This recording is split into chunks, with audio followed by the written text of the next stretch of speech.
अदालत का फरमान, इसौली की विधायकी पर महासंग्राम। मोहम्मद ताहिर खां की कुर्सी पर लटकी है तलवार।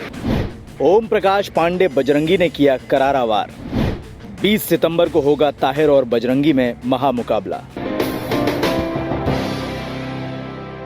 सुल्तानपुर की इसौली विधानसभा सीट एक बार फिर सुर्खियों में है।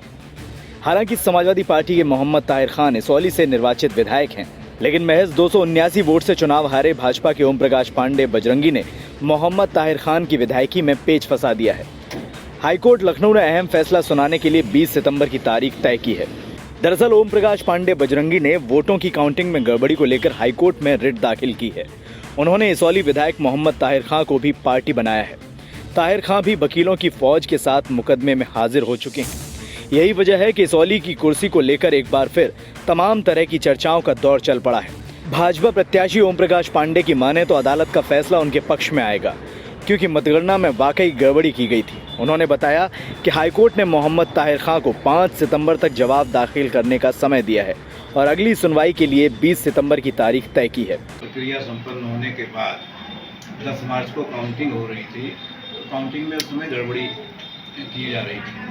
हमारे जो वहाँ पर काउंटिंग के एजेंट थे, हमारे इलेक्शन एजेंट थे, उन लोगों ने सूचित किया कि भाई हम लोग आग्रह कर रहे हैं कि आप ये गड़बड़ हो रहा है, इसको ठीक करिए, पुनः काउंटिंग कराइए। हमारी बात नहीं मानी गई। मैं स्वयं गया वहाँ पर। मैंने 3 प्रार्थना पत्र इस आशय के दिए कि जो जितने वोट पड़े हैं उससे कहीं ज़्यादा निकल रहा है, कहीं कम निकल रहा है, काउंटिंग में गड़बड़ी हो रही है, आप पुनः काउंटिंग कराइए। और फिर बैलेट पेपर की काउंटिंग में भी गड़बड़ी हुई है, ऐसी सूचना मुझे थी। मैंने लिखित रूप में 3 प्रार्थना पत्र दिए और लास्ट में ये भी कहा कि भाई कुछ ना करिए तो 29-30 राउंड की ही काउंटिंग करा दीजिए। तीनों प्रार्थना पत्र मेरे बिना मुझे सुने हुए गलत तरीके से खारिज कर दिए गए, निरस्त कर दिए गए। और काउंटिंग में गड़बड़ी चली रही थी। उसी के दौरान जो है हमारे तीनों प्रार्थना पत्र निरस्त करके ताहिर खां को जीता हुआ घोषित करके प्रमाण पत्र दे दिया गया। तो चूँकि मैं वहाँ से हमारी वहाँ बात को अनसुनी कर दिया गया, इसलिए मुझे माननीय उच्च न्यायालय की शरण लेनी पड़ी। सारे पेपर्स का रिकॉर्ड लेकर के मैं माननीय उच्च न्यायालय गया। वहाँ पर मैंने अपनी रिट याचिका दाखिल की, जिसमें सुनवाई 8 अप्रैल से ही लगातार चल रही है। इस बार अभी 25 तारीख को डेट थी, तो मोहम्मद ताहिर खान भी उपस्थित हुए अधिवक्ताओं के साथ। उनको इधर 5 तारीख तक का मौका दिया गया है कि वो जो भी काउंटर लगाना चाहें या जो जवाब देना चाहें दें।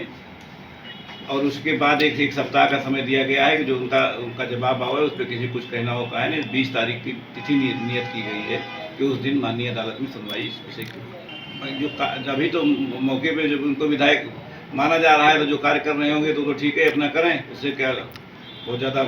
जब निर्णय आ जाएगा और निर्णय जो उस समय गड़बड़ी हुई थी, निर्णय आने के बाद न्याय होगा हमारे पक्ष में, तो निश्चित रूप से मैं विधायक होकर के आऊँगा।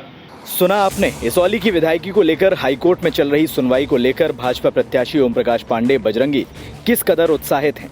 उन्हें यकीन है 20 सितंबर को हाईकोर्ट ऐसा फैसला सुनाएगा जो उत्तर प्रदेश के लिए नज़ीर होगा। फिलहाल जीत की बाजी मार चुके मोहम्मद ताहिर खान भी सियासत के मजे खिलाड़ी माने जाते हैं। जोड़ का तोड़ निकालने के लिए इसौली विधायक ताहिर खान ने भी अपनी पैरवी के लिए जाने माने वकीलों को अदालत में खड़ा किया है।